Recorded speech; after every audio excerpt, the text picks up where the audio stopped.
La merguez se prépare à un examen d'anglais. Ou plutôt, elle ne se prépare pas. En effet, elle a trop d'ego et elle décide donc de ne pas réviser puisque dans tous les cas, elle aura une excellente note. Et c'est alors que, quelques jours après, elle reçoit sa note. Et elle se rend compte qu'elle a une note de merde. Mais au mieux d'assumer pleinement la responsabilité de cet échec, elle décide de rejeter la faute sur les autres. C'est soit la faute de son professeur puisqu'il est jaloux de son talent et donc tu lui as mis une moins bonne note, soit la faute de la personne avec qui elle était. Elle lui a empêché de déployer son argumentation ou elle l'a ralenti. Mais ce qui est sûr, c'est qu'avec cette mentalité, elle n'atteindra jamais le niveau du hunter. En effet, le hunter, si cela lui était arrivé, il aurait assumé la pleine responsabilité de cet échec. Même si le professeur fait du favoritisme, il aurait décidé de ne pas prendre en compte cet élément et de prendre la pleine responsabilité de cet échec. Pourquoi ? Tout simplement parce que ça lui aurait permis de s'améliorer et de s'élever mentalement. Donc aujourd'hui, on va voir pourquoi ton cerveau est ton ennemi. En effet, ton cerveau, en fait, il est addict à la gratification instantanée et il déteste l'effort, en fait. C'est d'ailleurs pour ça que les réseaux sociaux ont une aussi grosse emprise sur toi, tout simplement parce qu'ils te gratifient instantanément et c'est pour ça que ton cerveau adore, puisque ça ne demande aucun effort d'aller sur TikTok et de scroller et que ça te permet de se sentir heureux sur le coup.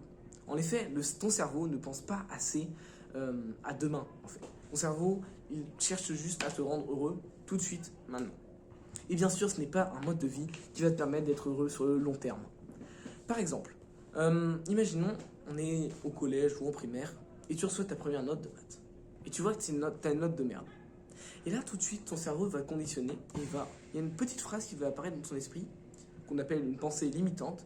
Tu vas te dire, je suis mauvais en maths. Et cette simple phrase va conditionner le reste de ta scolarité. En effet, tu vas te dire que tu es mauvais en maths. Donc ça ne sert à rien que tu travailles puisque, en tous les cas, tes efforts ne seront pas puisque dans tous les cas, la récompense à tes efforts ne sera jamais à la hauteur puisque tu es mauvais en maths. Wow. Puisque tu es mauvais en maths.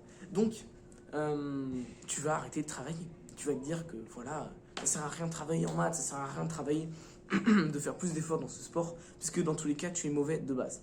Alors que c'est complètement faux, ou du moins c'est une pensée qui ne va jamais t'aider à t'améliorer dans la vie. En effet, imaginons que tu es moins bon en maths que les autres. Eh bien juste, tu n'as qu'à travailler plus que les autres. Donc, arrête d'avoir ces pensées limitantes, ou du moins, utilise-les de manière positive. Dis-toi juste que voilà, tu es un peu moins bon que les autres en maths, mais juste travaille plus pour combler cet écart. Tu es moins bon dans un certain sport, travaille plus que les autres pour combler cet écart. Puisque les autres, dans tous les cas, c'est des tocards et qu'ils ne travaillent presque pas. Donc, même si tu es moins bon que de base, tu peux travailler plus qu'eux. Et donc voilà, essaie d'arrêter avec ces pensées limitantes. Parce qu'en plus, ça ne s'applique pas qu'à l'école et au sport, hein. Ça peut être sur plein d'autres choses. Par exemple, tu dis, tu n'as pas une bonne concentration.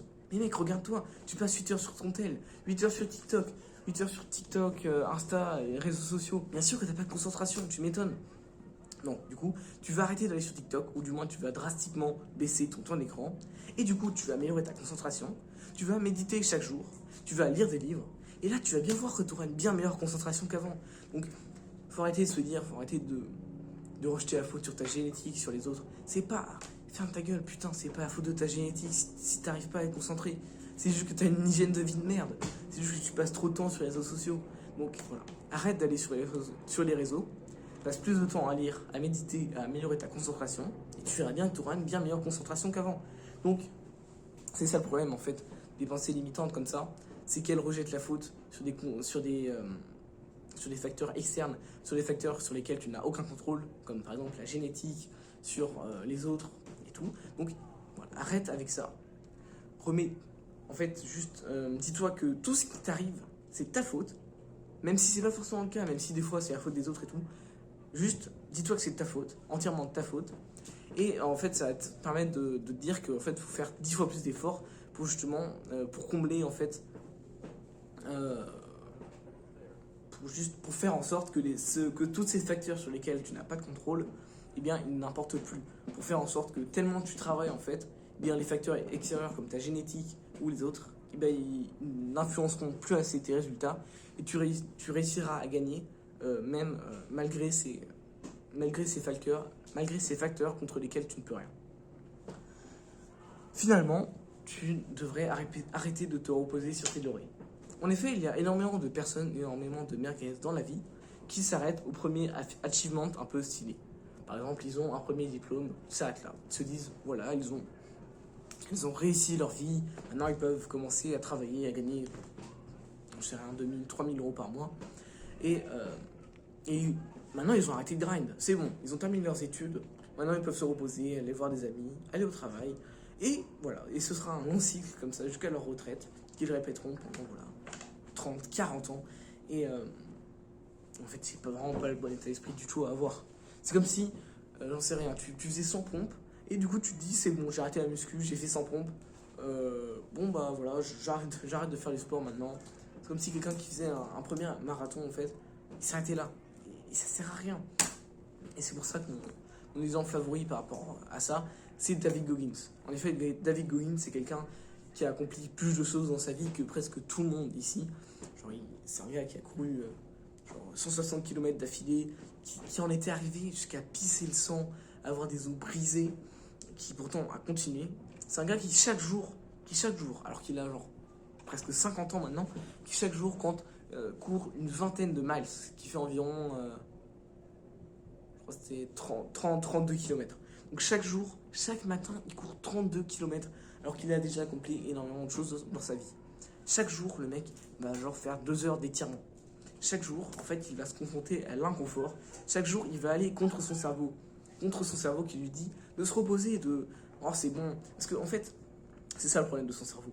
Ton cerveau, il va se dire, oh c'est bon, hier je suis allé à la salle, donc aujourd'hui il va se dire, repose-toi. Reste dans ton lit, reste sur TikTok à scroller, reste sur Netflix à chill et prends une journée de repos. Et en fait, le problème, c'est ça ton cerveau. Ton cerveau, il va juste vouloir se gratifier instantanément, vouloir faire le moins d'efforts possible. Et arrête de l'écouter en fait. Ok ? Maintenant, travaille chaque jour comme si c'était le dernier jour de ta vie.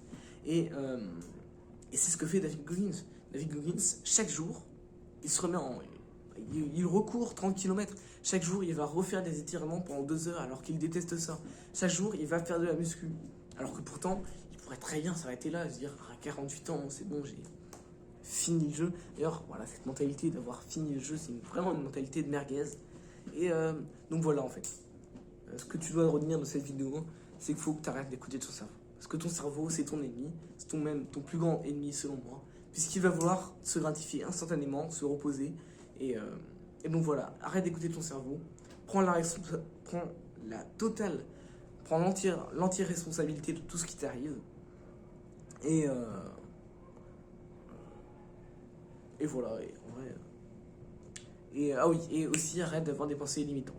Bon voilà, si t'as aimé cette vidéo, n'hésite pas à la liker, à t'abonner à ma chaîne. Et voire même à commenter. Et à la partager, voire à des amis si tu as envie de leur faire découvrir ma chaîne et de me faire gagner en visibilité. Bon voilà, c'est tout pour cette vidéo. Salut!